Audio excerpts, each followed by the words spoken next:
મારું નામ નિકિતા છે. મારો જન્મ એવા પરિવારમાં થયો હતો જે મને બધા ઘણો પ્રેમ કરતા હતા.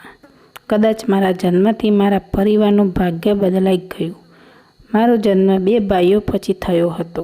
મારા મમ્મી પપ્પા મને ખૂબ પ્રેમ કરતા હતા.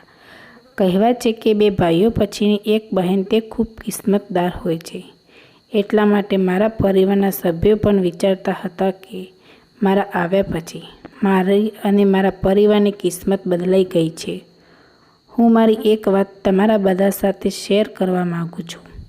ત્યારે હું લાંબા સમય સુધી મારા રૂમની આસપાસ ફરી રહી હતી અને મારા માથા પર દુખાવો થતો હતો. આ દુખાવો લાંબા સમયથી સતત થતો. પહેલાં તે સહન કરી શકાય તેવો હતો, પણ હવે મારામાં આ દર્દ સહન કરવાની શક્તિ ન હતી અને હવે હું સમજી પણ શકતી નથી કે આ શું થઈ રહ્યું છે. મારા પતિ નોકરીના કારણે વિદેશમાં રહેતા હતા અને આ તમામ કામ હું જ સંભાળતી હતી. બહારના તેમજ ઘરની અંદરના પણ અહીં પણ મારે એટલા આવવું પડ્યું હતું અને આના કારણે મને વધુ તકલીફ થઈ રહી હતી. કોઈ એવું હોવું જોઈએ કે મારી સાથે હોઈ શકે, તે માટે દુઃખ વહેંચી શકે, પણ મારું આખું સાસરિયું પણ મારી પાસે હતું અને માયકું બીજા શહેરમાં હતું. મારા પતિએ શહેરમાં ઘર બનાવ્યું હતું.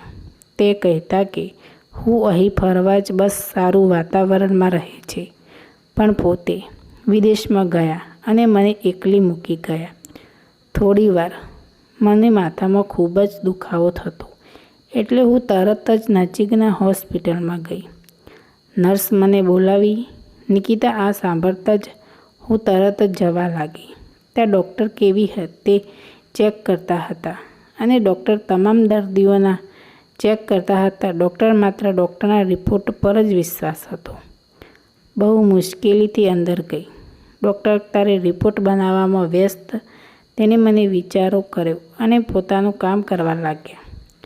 બીમારી સાથે પણ શોધી અને પડદો આડો કર્યો અને પલંગ પર 5 મિનિટ પછી ડૉક્ટરનો અવાજ આવ્યો. હું આવી શકું? મશીનના કેટલા સેટિંગ સરખા કર્યા પછી મારા પર ધ્યાન આપતા અને મારું ચેક કરતી વખતે તેમને કેટલાક પ્રશ્નો પૂછીએ, પણ મેં જોયું કે અચાનક તેના ચહેરાનો રંગ કંઈક વિચિત્ર થઈ ગયો હતો અને તમારા પ્રશ્નનો જવાબમાં માત્ર હા હું બોલતા હતા. તેનો ચહેરો જોવો પણ મને કંઈક ખોટું લાગતું હતું. હું એકદમ ગભરાઈને સાથે પૂછ્યું, શું થયું? ડૉક્ટર તે લાંબો સમય અને થોડી વાર ચૂપ રહ્યા. પછી કહેવા લાગ્યા, તમે કામ કરો, તમે અહીંથી મારા કેબિનમાં આવી જાઓ.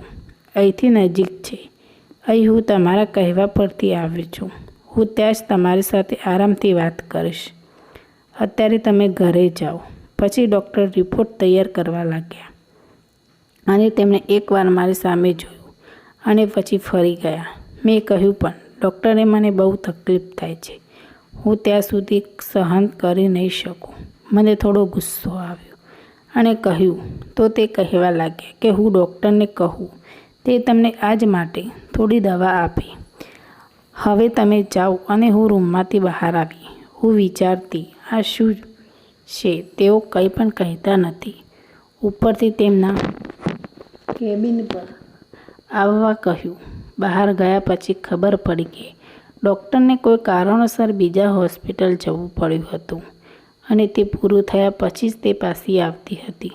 કેટલીક વખત એવું થતું કે એમને બહાર જવું પડતું, પણ આજે હું જરાય રાહ જોઈ શકતી ન હતી ને કહ્યું, મને બહુ પીડાને કારણે મારી હાલત ખરાબ છે. કૃપા કરીને મને થોડી દવા આપો. તે ડૉક્ટર સાથે ફોન પર વાત કર્યા પછી તેમણે મને થોડી દવા આપી અને હું ત્યાં બેસી ગઈ અને પાણીની બોટલ લીધી અને તે દવા પીધી કે માથામાં થોડો ફરક પડ્યો. ઘરે આવ્યા પછી હું ખૂબ રાજી. આ કેવું જીવન છે! દરેક દુઃખ, દરેક દર્દ, મુસીબત, મુશ્કેલી એકલા શેર કરો પછી બહાર બેઠા છે માત્ર નોટો બનાવવા અને હું અહીં બધું સહન કરી રહી હતી. હું લાંબા સમય સુધી રડતી રહી. એટલે મેં મારો બધો ગુસ્સો તેમના પર કાઢ્યો. તે લાંબા સમય સુધી મને સમજાવતા રહ્યા, પરંતુ એનો ફોન કોઈ કાપી નાખ્યો અને રડતા રડતા મારી આંખો બંધ કરી દીધી. મને થોડા સમય પછી ઘણું સારું લાગ્યું. કદાચ દવા અસર કરતી હતી, કારણ કે દુખાવો ઓછો થઈ ગયો અને સાવ સમાપ્ત થઈ ગયો. હવે મારે કાલે ફરી જવાનું છે. ડૉક્ટરે તે વિચારતા હું સૂઈ ગઈ. હું સવારે ઉઠી ત્યારે મારું મૂડ એકદમ ફ્રેશ થઈ ગયું હતું અને આરામદાયક લાગ્યું છે. દવા આપવામાં આવી હતી, તેથી મને શાંતિ મળી અને પીડા પણ ઓછી થઈ, પરંતુ તેમ છતાં થોડો દુખાવો હું અનુભવતી હતી. જ્યારે મેં સાસુમાને નાસ્તો વિશે પૂછ્યું ત્યારે ઝડપથી મારું મનપસંદ નાસ્તો લઈ આવ્યા. હું પણ ભૂખી હતી. કામમાં સાજ પડી ગઈ હતી અને હું જવા તૈયાર થઈ. હું થોડી જ વારમાં ત્યાં પહોંચી ગઈ. ડૉક્ટરે મને તેમનો તો હવે ખૂબ જ ફેલાયો હતો. મારા પિતા મને ખૂબ મોંમાં મારું નામ તૈયાર થાય તે પહોંચી ગઈ. ડૉક્ટરે મને કેબિનમાં બોલાવી અને બેસવા કહ્યું અને દરવાજો બંધ કરી દીધો. તે દરવાજો કેમ બંધ કર્યો તે અંગે હું બેચેન થઈ ગઈ. તે ઝડપથી મારી પાસે દોડી આવ્યા અને તેણે મને જે કહ્યું કે સાંભળી મારા હોશ ઉડી ગયા. મારું નામ નિકિતા હતું. આજે મને એક સુખી પરિવારમાં આંખો ખોલી અને હું મારા પપ્પા વિચારતા હતા કે મેં તેમનું નસીબ ખોલ્યું છે. પપ્પાને બહુ મોટો પ્રોજેક્ટ કર્યો હતો, તે વિચારી પણ શક્યા, અને આ પ્રોજેક્ટના કારણે તે ક્યાંથી ક્યાં સુધી પહોંચ્યા. તેમનો નાનો ધંધો હવે ખૂબ જ ફેલાયો હતો. મારા પિતા મને ખૂબ પ્રેમ કરતા. હું ખૂબ જ લાડથી ભરેલા વાતાવરણમાં ઉછરી. ત્યાં પૈસાની કોઈ કમી ન હતી, પણ મારી યુવાનીના ઉંમરે પગ મૂકતા સાથે મને એક વિચિત્ર અનુભૂતિ થઈ અને છતાં પણ તેની પાસેથી રહસ્ય શોધી શકી નહીં. જ્યારે હું કોલેજ પછીની રજાઓ માણતી હતી ત્યારે મેં નોંધ લીધી હતી કે પિતાના ઘરે જતાની સાથે જ મમ્મી પપ્પાને હું ડ્રાઈવરને કાર બહાર કાઢવાનો આદેશ આપ્યો અને તેની સાથે અમે ફરવા જતી રહેતી.